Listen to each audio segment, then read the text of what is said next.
Number 14, কি বিবেচনায় অভ্যন্তরীণ তহবিল হতে বহিস্থ তহবিল উত্তম? শিক্ষার্থীরা দেখো 14 নম্বরে, কি বিবেচনায় অভ্যন্তরীণ তহবিল হতে বহিস্থ তহবিল উত্তম? ক মেয়াদ, খ পর্যাপ্ততা, গ কর, ঘ সুদের বাধ্যকতা। অর্থাৎ অভ্যন্তরীণ তহবিল অর্থাৎ তোমার নিকট আত্মীয়দের থেকে অথবা নিজেদের ব্যবসায়ীদের ভিতর থেকে যদি তোমরা নাও, পরিবারের থেকে, তাহলে তোমাদের মেয়াদ নিয়ে চিন্তা করতে হবে না। পর্যাপ্ততা তো আছেই, কিন্তু এখানে উত্তম কেন? কর অর্থাৎ নিজেদের মধ্যে থেকে বহিস্থ তহবিল থেকে ঋণ নিলে তোমার কর দিতে হবে, আর অভ্যন্তরীণ থেকে নিলে কর দিতে হবে না।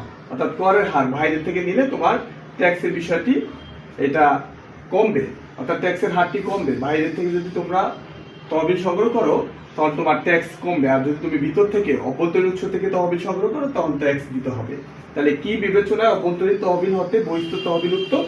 সেটা হচ্ছে কর। সঠিক উত্তর হবে কি? কর। মেয়াদ, পর্যাপ্ততা, সুদের হার, এই তিনটি সঠিক উত্তর হবে না, সঠিক উত্তর হবে কর। নাম্বার 15, নিচের কোনটি অর্থায়নের মুনাফা ভিত্তিক অভ্যন্তরীণ উৎস? নিচের কোনটি অর্থায়নের মুনাফা ভিত্তিক অভ্যন্তরীণ উৎস?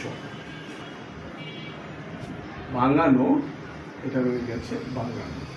কতে আছে অবর্ধিত মুনাফা, খ প্রাপ্য বিল ভাঙানো, গ ঋণপত্র, ঘ স্বল্পমেয়াদী ব্যাংক ঋণ। এটা হচ্ছে অবর্ধিত মুনাফা। সঠিক উত্তর কি? অবর্ধিত মুনাফা।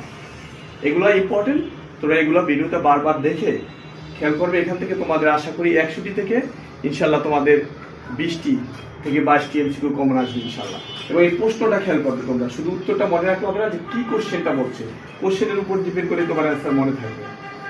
নাম্বার 16তে দেখো, একজন বিক্রেতার দৃষ্টিতে বিনিময় বিল একটি হুন্ডি, বার্তাকরণ, প্রদেয় বিল, ঘ প্রাপ্য বিল।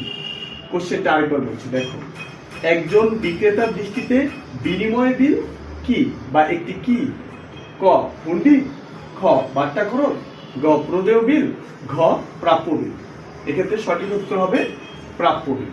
বিক্রেতার নিকট বিনিময় বিল একটি প্রাপ্য বিল। সঠিক উত্তর প্রাপ্য বিল।